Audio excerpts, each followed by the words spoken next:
En næstur á mælendaskrá Gylfi Zoëga, prófessor í hagfræði. Gjörðu svo vel, Gylfi.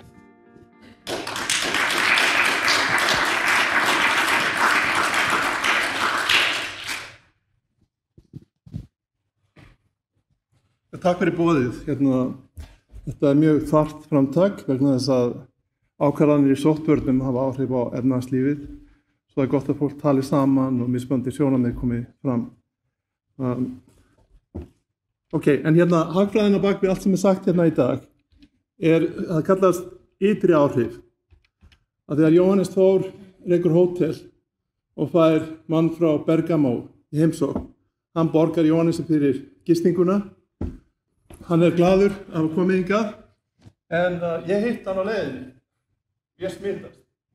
Ég veikur að tala við Bryndís og Þór missi nokkra vikur úr og ég fæ ekki neitt borgað fyrir. Þú ert ánægður og hann ánægður, en ég sit upp með hluta af kostnaðinum. Svo þetta ytri áhrif. Og smitsjúkdómar eru klassískt dæmi ytri áhrif og þess vegna höfum við varnir, sóttvarnalækni, vegna þess að það ekki að tryggja það að einn maður taki tillit til þess hvort hann smittar aðra eða ekki. Og það það sem gerir þetta mjög erfitt vegna þess að þessi smitt þau eru smittin ytri áhrif sem verða þegar fólk nálægt hvert öðru. En svo það sem Jóhannes var að benda á, það líka efnahagsáhrif. Ef það farsótt, þá mætir fólk ekki í vinnu. Það eru framboðsáhrifin. Svo viðskiptavinir sýna sig ekki, eins og ferðamenn koma ekki hingað núna. Það eru eftirspurnaráhrif. Svo farsóttin, hún eyðileggur efnahagslífið með því að fólk mætir ekki í vinnu í sömu greinum og viðskiptavinir láta ekki sjá sig. Svo efnahagslífið, það gefur eftir. Og sóttvarnirnar, það auka og þetta efnahagslega tjón með því að koma í veg fyrir að fólk hittist. Svo það eru ytri áhrif og varðandi þessi próf tali áðan, þá spurningi hver borgar fyrir prófin. Ef að sá sem kemur borgar, þá hann að borga fyrir þessi ytri áhrif sem hann leggur á samfélagið. Og það með vantarlega fækka komum mjög mikið. Svo það þarf að hagfræðinni þetta. Þið tvö ekki sammála, en ef verðið nógu hátt, þá leysist vandi, það koma svo fáir og fyrir vandi leysist líka. Svo hagfræði leysir öll mál. Þið hafið verðið nógu hátt í upphafi og lækkið það svo smá saman eftir því sem lærið á kerfið. Með nógu háa verði. Ef ég var að fara til útlanda með 5 manna fjölskyldu í sumar og þetta borgar 30.000 mann, þetta var 150.000 króna reikningur. Bara prófið, ég myndi ekki fara. Einungis þeir sem að þurfa mest á því að halda að fara, myndu fara. Svo þetta kjarni máls. Nálægð fólks nauðsynleg fyrir sumar atvinnugreinar. Nálægð fólks býr til smitt. Ef maður býr til 2 metra reglu, þá minnkar efnahagsstarfsemin, hún dregst saman. Og við sjáum efnahagslegar afleiðingar. Og það hefur verið metið til dæmis að ítalska aðferðin að loka fólk inn á heimilum sínum kosti 25% samdrátt í vergri landsframleiðslu.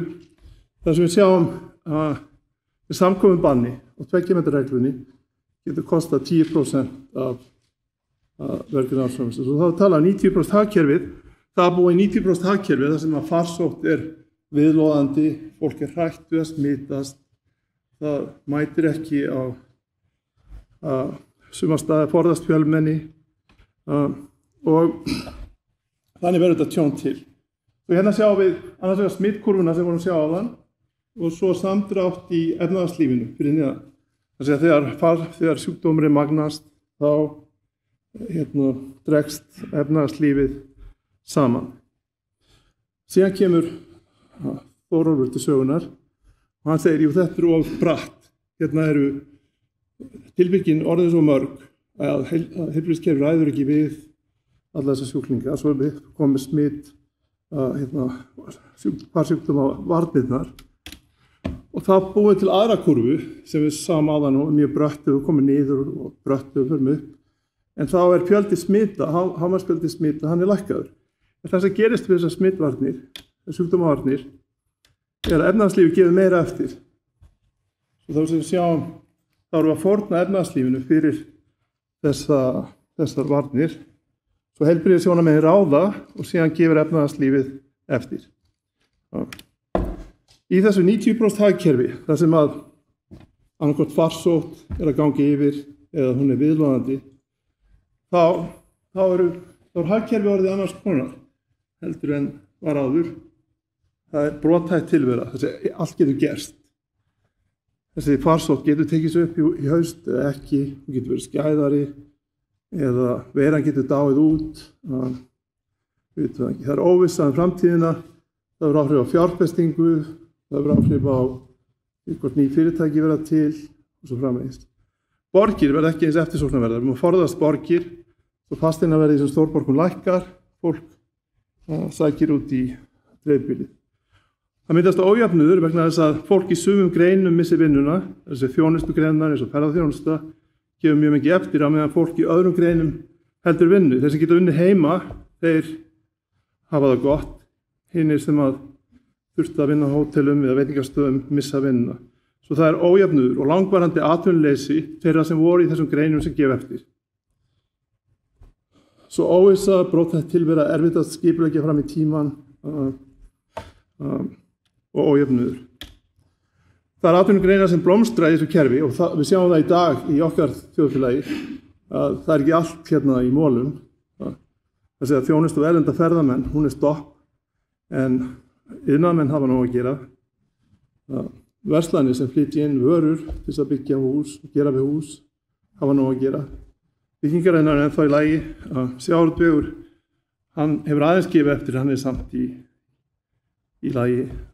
Verslun hefur hagnast á því að fólk er ekki lengur að fara til útlanda að versla, svo þannig þess að versla hér, það kemur þeim til góða og þetta heilbrigðiskerfið, það þarf ekki að kvarta undan verkefnaskorti. En það sem að gefur eftir er allt sem að krefst þessara nándar og bílaleigur, það segja að erlendi ferðamenn kom ekki, hótel, slíkt, það gefur eftir. Svo þetta er annars konar hagkerfi sem er til og er orðið til hérna núna. Og þeir sem að hafa gott í þessu hagkerfi, þeir sem að hafa starfsöryggi, þeir sem geta sinnt störfum að heiman, það er oft miðaldra fólk, eldra fólk sem hefur sín tengsl, getur unnið við tölvuna heima. Þeir sem hafa ekki gott eru fyrrverandi starfsfólk í þjónustugreinum sem ferðaþjónustu, oft láglaunastéttir, innflytjendur, ungt fólk sem verður illa úti á vinnumarkaði. Svo hérna sjáum við, ég sýndi ykkur áðan, þessa sveiflu, þessa rauðu sveiflu niður, sjáðu, hagsveifluna niður, sem verður vegna farsóttarinnar, meðan hún geisar, þá dregst efnahagsstarfsemi niður og svo kemur hún aftur upp. Og nú sjáum við hvað gerist hérna í þessu landi. Hérna sjáum við, þetta er verg landsframleiðsla og hún er vísitala sem er 1 hérna á 1980. Hún byrjar í 1 og hún fer upp í hérna 2,9 eða svo. Þannig að hérna er 2020 og svo er spá Seðlabankans hérna upp. Svo síðustu 2 punktarnir eru spá. Og þið sjáum hérna er bankabólan sem sprakk og svo er hérna ferðaþjónustu bólan. Jóhannes býður eftir þessu sem sprakk. Sem sprakk. Vegna þess að sko ferðaþjónusta, við talaðum hana meira eftir, þjáðist áður en þetta gerðist af því að laun voru allt of há. Ísland er hálaunaland. Það að láta láglaunagrein þenja svona hratt út eins og við gerum hér var óráð, algjört óráð og það voru brestirnir voru komnir í ljós fyrir 1 ári síðan. Það voru verkföll, samið launahækkanir sem töldust vera hóflegar en í raun sviptu grundvellinum undan rekstri fjölda staða eins og veitingastaða niður í bæ. Svo stór hluti ferðaþjónustunnar var orðinn óstarfhæfur hérna undan og ef ekki hefði komið til COVID hefði þetta gefið eftir. Talaði þetta seinna, það er ekki skynsamlegt að byggja allan hagvöxt svona langa tíma á láglauna grein sem krefst láglauna vinnuafls frá útlöndum, á meðan að innfættir er að flytja út, þá eru útlendingar að flytja inn, þess að taka þessi láglauna störf, þá þið fara í verkfall, því launin er ekki nógu há, þú séu hærri en þeir höfðu í útlöndum, er ekki nógu há, svo hækkaðu og allt fer í stopp. Svo þetta var bóla, þetta er ekki eðlilegt ástand hérna. Svo þessar tvær bólur. En það sem er áhugavert, ef maður tekur logaritman, það var 8% samdráttur í ár vegna 80% fækkunar erlendra ferðamanna og 4% lækkunar þjóðarútgjalda, þess að neysla á fjárfestingu gefur ekki eftir. Hérna er spáð 50.000 ferðamönnum það sem eftir árs og þetta er ekki 800, það er rétt yfir 1 milljón á næsta ári. Svo ferillin verður svona, það verður viðsnúningar á næsta ári, ef að rétt yfir 1 milljón ferðamenn koma á næsta ári, sem það er helmingur sem var 2019. En ef við tek logaritman að verka í landsframleiðslu, þá sjáum við að stöðugur vöxtur ætti að vera lína, svo ef við dreifum rauða línu þarna, þá sjáum við að þetta er stöðugur vöxtur frá 1980 til 2022. Ef maður verður þannig að tvær kreppur, þarna á 9. áratugnum, svo upphafið þess 10. og svo tvær bólur þannig, bankabólan, og svo þegar hún springur, þá fer maður bara beint á sama vaxta ferill, eins og ekkert hafi skorist. Og svo ferða þjónustan sem stækkar svona mikið, minnkar svo og nær sér svo einhver leiti á strik og við höldum áfram eins og ekkert hafi skorist. Svo fyrsti punktur hérna er að þetta er ekki heimsendir. Við sjáum að samdrátturinn, hann er að færa okkur aftur til 2016. Eins og við munum, 2016 var ekki ömurlegt ár, fátækt og hungursneyð, brágætt ár, það ekki. Svo 2016, við getum þolað það í 1 ár. Það var bara ágætt, held ég. En vandinn er sá að þetta tjón sem varð, lendir á fáum. Það lendir á fáum. Svo það er þessi stéttarskipting sem verður, og við sem höfum það gott, og svo hinir sem að missa allt. Og ástæðan fyrir að tjónin verður ekki svona mikið, eða þótt útflutningurinn hafi hrunið, þá er innflutningurinn líka hrunið. Og þetta er eins og hérna ferðaþjónusta, eins og mér langar að fara til Þýskalands í sumar, svo ég fer út á Keflavík. Og það kemur þjóðveri á móti mér, sem langar að fara í Skaftafell, lætur við fá evrurnar sínar, ég lætur fá krónunar, ég fer í Alpana, hann fer í Skaftafell. Svo núna getum við það ekki lengur, svo ég fer í Skaftafell og hann fer í Alpana. Þetta er svo hérna barnaafmæli, þú veist, maður á lítið börn, það fara með 1000 kall í umslagi, og svo fáið 1000 kall tilbaka. Sá sem græðir á þessu, sá sem framleiðir umslagin. Svo þess til við gerum flugfélagin. Þau fljúga með okkur fram og tilbaka. Svo innflutningurinn hinur, og í staðinn fyrir að eyða peningum í útlandi, með fólk að eyða pening hérna á Laugaveginum og í Kringlunni, gera við sumarbústaðinn sinn, ferðast innanlands. Þetta verður mesta ferðasumar Íslendinga innanlands frá upphafi. Og það er ekkert alls slæmt. Viðskiptajöfnuður, hugsaðu í þessum mesta áfalli, það var áfram jákvæður viðskiptajöfnuður, sem því að landið er að spara á útlöndum. Það er ekki að ganga á eignir, það er ekki að taka lán, það er áfram viðskiptaafgangur, og það er af því að eins og með barnaafmæli, bara skiptist á 1000 köllum. Af þessu Ísland fekk aðeins veglegri afmælisgjöf, heldur hann borgaði hinum, en það er í lagi 1 ár. Atvinnuleysi var farið aukast vegna þess að ferðaþjónustan var að gefa eftir. En núna hefur aukist allverulega yfir 7% pluss fólk á hlutabótum. Og það er þetta sem er punkturinn. Þó að höggið sé ekki svona mikið, þá leggst það mjög mikið á ákveðna grein, eina grein og fólki sem vann þar. Það leggst á unga fólkið, innflytjendurna, fólk sem eru á lágu launum. Og þá þarf að dreifa byrðunum. Þannig að það er að gera það á ýmsan hátt. Eitt er að reyna að fá inn fleiri erlenda ferðamenn núna sem eftir þess árs. Annað verður að leggja skatt á það sem hafa það gott og hækka atvinnuleysisbætur á það sem hafa mist sitt lífsviðurværi. Svo samantektin þessi, að hagkerfið mun á sig á strik ég vil þá koma í 50.000 það sem eftir þessu ári, 1 milljón á næsta ári, þá verður 5% hagvöxtur á næsta ári og við erum bara í 2016 núna svo þetta heldur áfram og þetta er tækifæri til að byggja, plana framtíðina á okkur annari grein.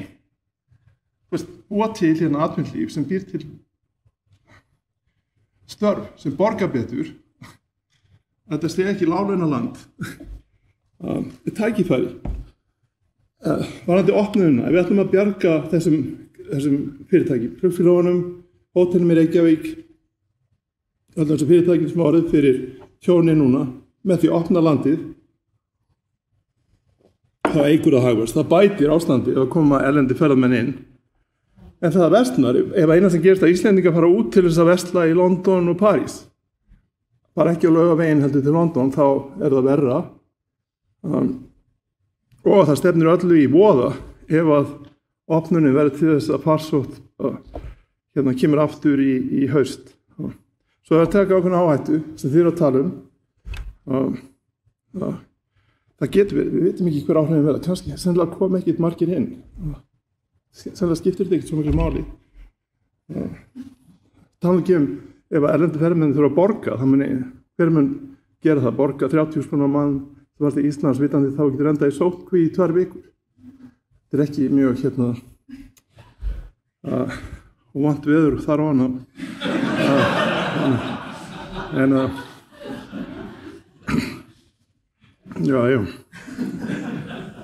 þetta hefur allt með ytri áhrifin að gera að á tímum farsóttar þá höfum við yfirvöld í heilbrigðismálum sem að lágmarka líkurnar á því að 2 einstaklingar í sínum viðskiptum eða samskiptum leggi kostnað og byrðar á einhvern annan. Og þess vegna þó að atvinnugreinar segja opnun til þess að vera samkeppnisfær, en það er ekki þeirra enga mál.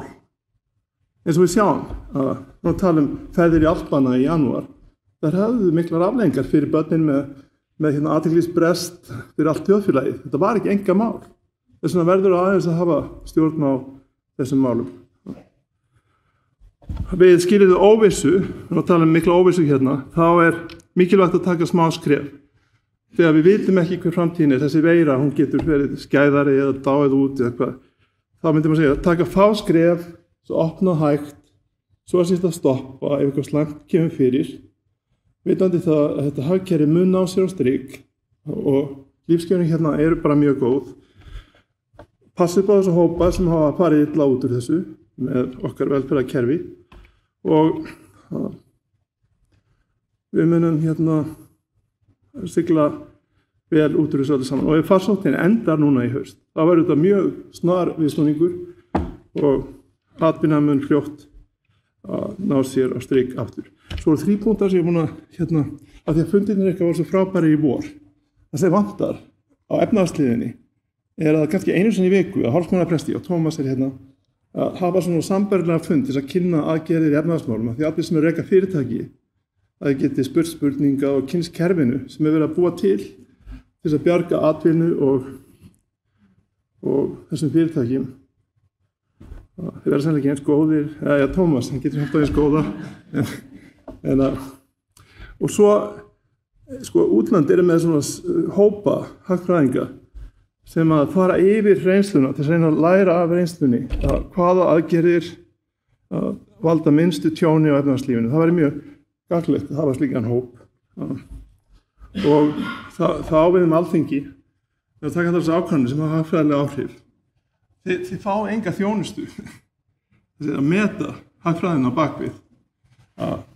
Það mjög áberandi í þessum málum en það áviðum öll önnur. Svo þeir sem að taka ákvarðanir þurfa að hafa ráðgjöf. Hvað gerist ef við gerum þetta? Ok, en ég er sannlega búin með spurningatíma líka, ekki?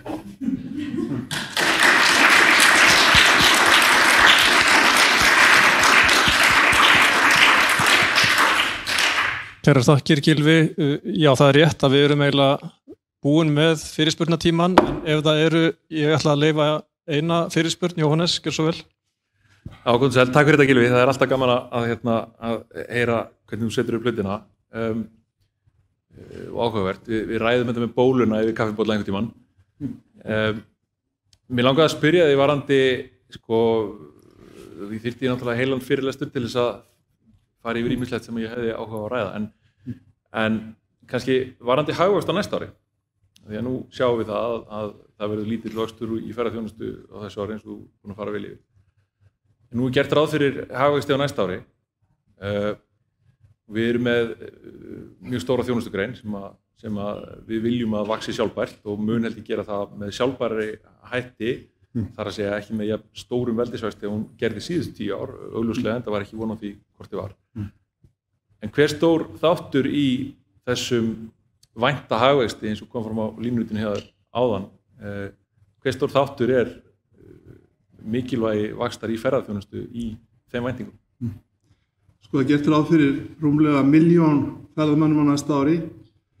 Minnir að sé 400.000 á þessu ári. Það bæta 50.000 við. Sko þannig að greinin hrynur á þessu ári, svo nær hún sér að hluta á næsta ári. Það býr til hagvöxt. Það